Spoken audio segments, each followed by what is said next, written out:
Hello folks, Dom Lawson here from Metal Hammer magazine with another astonishing iron sandwich. One man sat in a shed talking rubbish. Today, people have asked me to do this, so I'm going to. That's not the only reason why I'm doing it. Obviously, I have free will, to some degree. But basically, I'm going to talk about the new Metallica and Lou Reed album. Now, obviously, you can read my review of the album in the new issue of Metal Hammer, which is brilliant, by the way. It makes all other rock magazines look shit. But you only get. I only had kind of 500 words to say what I thought about the Metallica and Lou Reed album, Lulu. And really, this is an album that it's very easy to just kind of join in the chorus of "oh, it's rubbish" and all the rest of it, because it is rubbish. But I think there are some important points to discuss, and I think I've seen a few people online kind of going, "oh well, stop moaning about it. If you don't like it, don't listen to it." But if you care about music and you care about metal and you care about Metallica, then this is a talking point, and it's an interesting thing to talk about. I think because it's we're observing the decline, at least in terms of decision making, of the greatest, or certainly one of the greatest heavy metal bands of all time, and without a doubt the biggest heavy metal band of all time. That's not really up for debate. By far the most commercially successful heavy metal band that there's ever been. And there will be many schools of thought on this. There are plenty of people that have enjoyed what they've done over the last 20 years, particularly. I know people that love Load and Reload and S&M, and I like the Garage Inc. album. I think that's got some cool stuff on it. Even though it's a covers album, it was a good covers album, and there's certainly some bad ones around. I gave St. Anger a good review when it came out, having only heard it once, but I was so excited that it wasn't boring like Load and Reload, or ridiculous and misguided like S&M, that I got very overexcited and kind of missed the fact that it wasn't very good. But there you go, we all make mistakes. I make no apologies for that, really. If that's the only album I've totally misread in my career, then fair enough. It is Metallica. One has a certain sense of optimism, even at this point, that at some point they'll put out a record that's actually really, really good. But Death Magnetic, again, in 2008 or whenever that came out, was met with loads of people kind of going, "oh, this is brilliant! It's a return to form. This is what they should be doing," and blah blah blah. And it was again kind of people being far too kind and generous to Metallica, and kind of there's a couple of decent tracks on it, but the production's rubbish. It sounds sloppy. Half the songs could be cut in half and be greatly improved. There's a lot of really awful riffs on there that just wouldn't have made it onto Marshall Puppets in a million years. And I just think that the band's quality control has kind of gone out the window a bit, and that's even before this Lou Reed debacle. When we heard that Metallica and Lou Reed were going to do an album together, and I'm sure you've all seen the rather brilliant Downfall parody on YouTube. It was kind of like, why are you doing this? Surely I kind of understand why they've done it. Lou Reed said, "oh, will you make an album with me?" And them being kind of of an age where they have a certain admiration and reverence for legendary rock figures, which is totally fair enough. They've gone, "yeah, we'll do an album with you, Lou."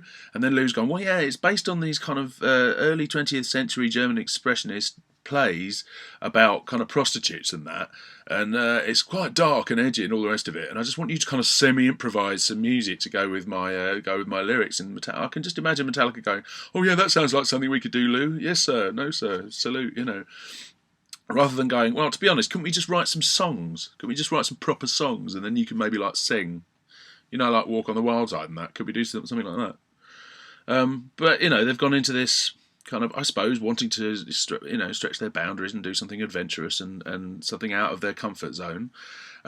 Meanwhile, millions of us are praying that they just do something within their fucking comfort zone and get a decent producer in to tell them what to do, and to have the balls to say, "no, that's shit, do it again," rather than like Rick Rubin just taking the money and buggering off down the pub until they're finished and coming in and going, "oh yeah, it's all right, yeah, that'll do." But yeah, you can understand Metallica of taking the opportunity to do something that's exciting to them. And yes, it's a rich man's vanity project. There's no point in pretending it isn't. You won't find Job for a Cowboy or the Black Dahlia Murder going, "oh no, I think I'll go and make an album with Kate Bush." I mean, it's not, the opportunities aren't going to arise unless you're hanging around with other millionaires at big kind of music industry or arty functions, and let's never underestimate Lars Ulrich's delusions of grandeur, with his art collection and all the rest of it, and I get a sense that the band are, half of that band at least, or certainly Lars, are moderately embarrassed by being a heavy metal band at this point. With with the different social circles that they move in now, they probably feel a little bit like the grubby kid brothers in the corner that are kind of do the shouty music that people think is ever so cute and quaint. And haven't you grown out of that yet? It's obvious that Lars is totally out of touch with the heavy metal scene. Many of you can remember that that he announced that his favourite band of the last decade was the Arctic Monkeys. Now, I don't mind the Arctic Monkeys, I think they're all right, but that's not really the point. If you're the drummer in the biggest heavy metal band of all time and the vast majority of your audience are metal fans, what people don't want to hear is you saying that your favourite music at the moment is an indie band from Sheffield. It's not. That have a bit of common sense and say that you also think that Lamb of God and Machine Head kick ass, or that you're massively into some other metal band that you've heard. You're Metallica. You're not called anything. Well, that's the thing that's so unfathomable, is that you're called Metallica, and that carries with it a certain responsibility. Now, you can also say they should be free to do whatever the fuck they like, and I totally see that, absolutely. But when you listen to Lulu, the thing that really comes across is that at no point has anyone sat down, listened to that album all the way through and gone, do you know what? This isn't really very good. Now, Lou Reed's bits are Lou Reed, and he does what he does, and it's kind of, it is a silly old fool mumbling in the corner about prostitutes, but, that's kind of what he does these days, and I can see some Lou Reed fans are going to dig it, especially those that have never been into metal, because Lou Reed and his fans arguably have no idea what Metallica are for, what they're supposed to sound like. So, that they probably think, oh, well, this is really heavy and interesting. We know what Metallica are capable of, and that's why listening to this album, which is very badly produced, the guitars sound awful. I mean, there's one track called Mistress Dread, which is a fast kind of thrash number. The riff is rubbish for a start, but it sounds like a wasp in a bucket. It sounds terrible. Metallica should not sound like this. They've not been well produced since the Black Album, but it's a matter of taste on some of their albums since then. With this, it's just not. It's bad demo quality recording. The drums don't sound great. They're not played well either, frankly. And I'm not doing the usual. Lars is a shit drummer. Lars has had his moments, and there's nothing wrong with those first 5 albums as far as the drumming goes. But the drumming on this is just, there's a couple of bits where you think he's trying, something subtle's going on, and in he comes with his flipping sledgehammer, jack boots on. It's just, not good. The overriding thing is that there's not a decent riff on this album. The best riff is that doomy one at the beginning of The View. That is the highlight in terms of guitar playing. You can play Where's Kirk throughout this album. There's 90 minutes of going, where's Kirk? Has he gone down the pub to get some biscuits? I don't... Well, you don't get biscuits from the pub, but you know what I mean. Crisps. There you go. Where is he? He's not. Maybe that's him playing the guitar, but it sounds more like Hetfield all the way through, and probably Kirk's sat at the side going, "Oh, this is cool," and having a big joint. Rob Trujillo's obviously just been doing what he's told and going, "No, this is amazing. We're making an album with Lou Reed," and getting his paycheck as usual. Not that there's anything wrong with that. And it's Hetfield that I worry about. I love James Hetfield. James Hetfield's amazing, and just when some of the bits where he's singing on this album, you just think, really, is that? Do you think this is good? Do you actually think this is good, or are you making the best of a slightly cringeworthy situation? I don't know. I mean, the songs are just bad. There's no good riffs. It's badly recorded, badly performed, and Lou Reed mumbles in the corner. Every time Lou Reed comes in, it's out of key. It's horrendous. It's like, what are you doing, mate? Have you no concept of flipping tunes? And I know he's not supposed to be singing a lot of the time. He's just talking, but he's even talking out of tune. If that makes any sense, it's horrid. Some of the lyrics are quite all right. If you're into new interpretations of German expressionist drama. I mean, that probably discounts the vast majority of people that are going to hear this album. But Lou Reed fans might dig that whole thing, which is fine. But I think that and as I say in the review in Metal Hammer, although probably with less swearing, the argument is probably going to be that you just don't get it. It's art. You just don't get it, man. Well, I do get it. I listen to lots of pretentious arty music. Thank you very much. My son's middle name is Miles after Miles Davis. I listen to Bitches Brew for fun, and I even like Lou Reed's Metal Machine music. Okay, so it's not that I'm not used to flipping. I'm some stupid metalheads out there going, I only like Pantera. I like lots of interesting music. Thanks. I don't have a narrow mind when it comes to music, and I can tell the difference between a really great piece of art and something that's groundbreaking and challenging, and something that's tedious and pretentious and dull and misguided and that fails to reach its lofty aims by some distance, and that's the problem with this record.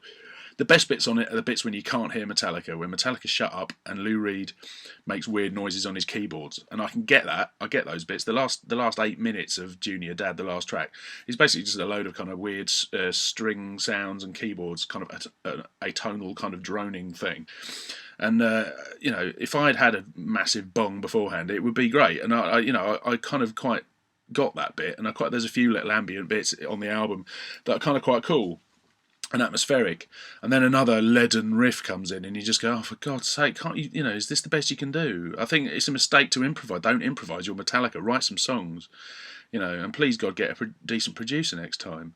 I mean, it's not a Metallica album. You can't say, "Oh, it's the new Metallica album," because it's not. It's Metallica and Lou Reed. You know that going in. There's no point in getting all bitter and twisted about it, because the chances are they'll come back and make another album like Death Magnetic, and everyone can go again, or get really excited for no apparent reason.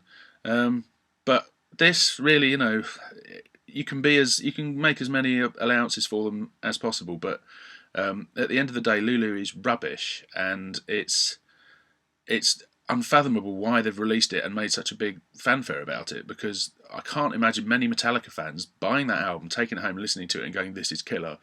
And you've got to wonder what's going through the band's head when they make something like this and announce it going, "Oh, it's really challenging and daring and exciting." Do they not realise that people are going to think it's shit? I mean, really? Are they that out of touch with what metal is about and and what they represent? We can, to a degree, it's all us going, "Oh, boo-hoo, one of my favourite bands has made something I don't like." But it's 20 years of making things I don't like, and making records that are below par and shoddy and boring, and and then you listen to Master of Puppets or Ride the Lightning or One or, and, the Black Album even, which I'm not the biggest fan of, but I can, it's no surprise why that is one of the biggest rock albums ever made. It sounds incredible, and the songs are incredibly memorable, and they're well written and well performed. Lulu is dog shit, frankly, and no amount of people saying it's clever and challenging is going to change the fact that most of us will listen to it and go, "Oh my God, what have they done?" And I'm trying to be kind, some people aren't going to be as nice as me about it, so there you go. And then you compare it to what their peers are doing. Anthrax have put a brilliant album out this year, Worship Music, fantastic record. Megadeth's new album is fantastic. Even the last Slayer album, even though it was to some degree just Slayer, was a good record. It just kind of defies belief. Do Metallica not listen to metal anymore? I mean, I know that Hetfield does, because there's quite, in the Machine Head fan pack, there's him talking about Machine Head and how brilliant he thinks they are, and how Machine Head remind him of Metallica when they were younger, and how he sees them as kindred spirits musically. And you just think, well, why can't you make an album like The Blackening or Unto the Locust? Why can't you just make a metal record instead of this? Who is this appealing to? I don't know. Anyway, there you go. That was me waffling on for 13 minutes. This is the longest one ever. No surprises there. About Lulu by Metallica and Lou Reed. I hope you haven't lost the will to live, because 30 minutes is still not as long as the last track on the album. I hope I'm not as tedious as that record, but there you go. Well, if I am, it's your own fault for sitting here listening to it, And if you've illegally downloaded Lulu to listen to it, I hope you enjoy it. I hope it's your favourite. I hope you love it. It'd be lovely if there are loads of people out there that think it's brilliant, but it just isn't. And I don't think we'd be kidding ourselves if we said it was, really.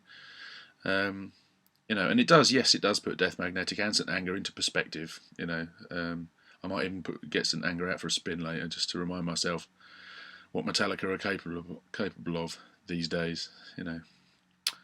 Don't listen to Kill 'Em All or Ride the Lightning, though. You'll just cry. Listen to them back to back with Lulu, and then get really upset and throw your laptop across the room. Anyway, this was a rather depressing Iron Sandwich about one of the worst albums I've ever heard. I've got to be honest. I'd rather listen to Bullet for My Valentine. How'd you like those apples? Thanks for watching. Hopefully tomorrow I'll talk about something that isn't dreadful. And yes, have a lovely Thursday. And dear Laurie Anderson, please give Lou Reed a hand job. He obviously needs one. He sounds very, very upset. Cheers. Goodbye.